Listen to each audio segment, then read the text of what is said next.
Alors cet atelier consiste à travailler la confiance en soi, qui est un levier fondamental pour toute femme et tout homme d'ailleurs aussi, quand il ou elle souhaite se mettre dans une perspective de développement et de réussite. C'est un levier qui s'appuie sur 3 fondamentaux, l'estime de soi, l'affirmation de soi et la réalisation de soi. Et de travailler les 3 permet à un moment de pouvoir définir une trajectoire de réussite.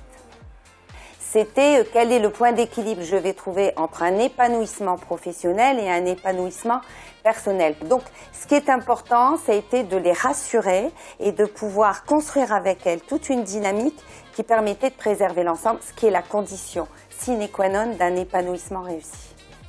L'ambiance de l'atelier a été extrêmement agréable. Alors, pour moi, bien entendu, puisque j'avais un public qui était curieux, qui était volontaire, et c'est déjà quand même pour tout intervenant un point principal qui permet ensuite d'aborder un certain nombre de questions qui ont pu être, je dois le dire, assez fouillées, assez approfondies, parce qu'il y avait une grande bienveillance, la parole était libérée et la confiance qui s'est créée entre les différentes personnes présentes a permis d'imaginer un prolongement en créant une suite qu'elles ont voulu à un moment bâtie comme une forme de promo en se rencontrant régulièrement pour pouvoir prolonger l'échange.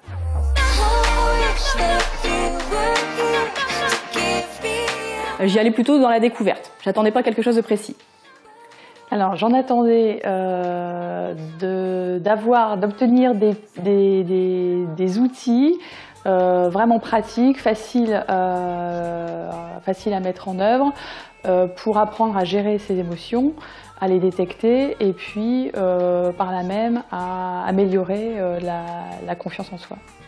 Une découverte de soi par un regard extérieur et aussi une découverte des participantes. Alors moi, je ne savais pas du tout à quoi m'attendre dans l'atelier confiance en soi. J'y suis allée plus par curiosité.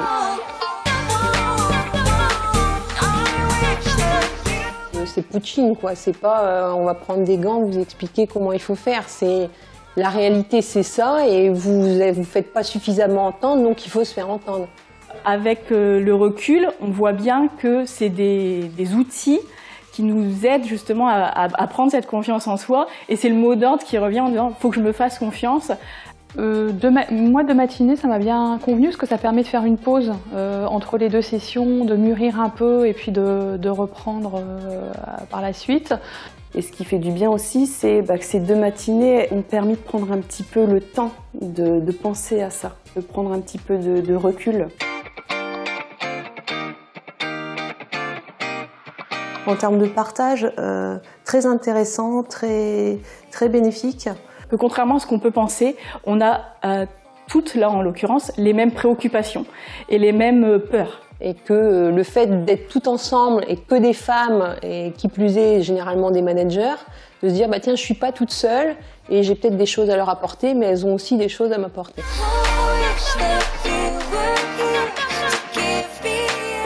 Oui, le fait de s'interroger sur soi-même, parfois, c'est pas simple.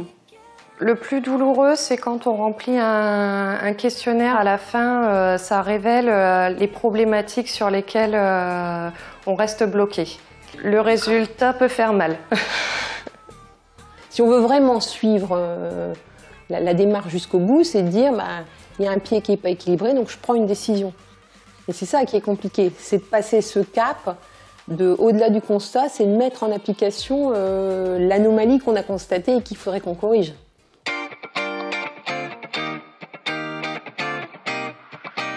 Mettre des mots parfois sur les choses, enfin, c'est difficile de nommer des émotions. D'avoir un peu plus une attitude, comme elle disait, un peu l'attitude, positive attitude dans l'entraînement. C'est plus par rapport à une façon de s'exprimer, soit envers des collaborateurs ou dans sa vie personnelle également, ou avec les enfants, enfin voilà. Et là, de me révéler, de m'assurer, de m'affirmer en étant moi-même, notamment dans mon métier au quotidien, dans l'accompagnement, qui est aussi une sorte de coaching que je fais auprès des CAGP.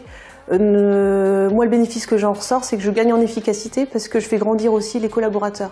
C'est de prendre le temps de se poser avec soi-même, parce qu'on ne le prend pas. De faire le point, par exemple, sur notre entourage et sur les gens sur lesquels on peut s'appuyer. C'est très concret et c'est pas difficile à appliquer au quotidien. Oui, il y a toujours le sujet de savoir dire non. J'apprends à dire ce non si je sais que ça va me procurer du stress, que je n'aurai pas le temps de le faire. Aujourd'hui, bien que j'ai pris conscience de certaines choses, ça ne veut pas dire que j'ai pour l'instant réussi à les corriger. Mais je pense que c'est déjà bien d'en prendre conscience. C'est un premier pas. C'est vrai que tant au niveau professionnel, mais aujourd'hui j'utilise aussi beaucoup à titre personnel avec mes 2 petits garçons qui se chamaillent, où la gestion du conflit, ça s'améliore nettement. Je trouve que je me fais un peu plus confiance. C'est moi, je dis que. Je propose pas, je dis.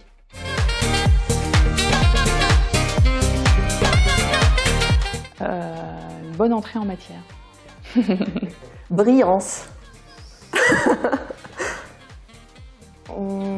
Ambitieuse. Ça fait du bien. Ça fait du bien. Je dirais confiance en soi. Moi, je.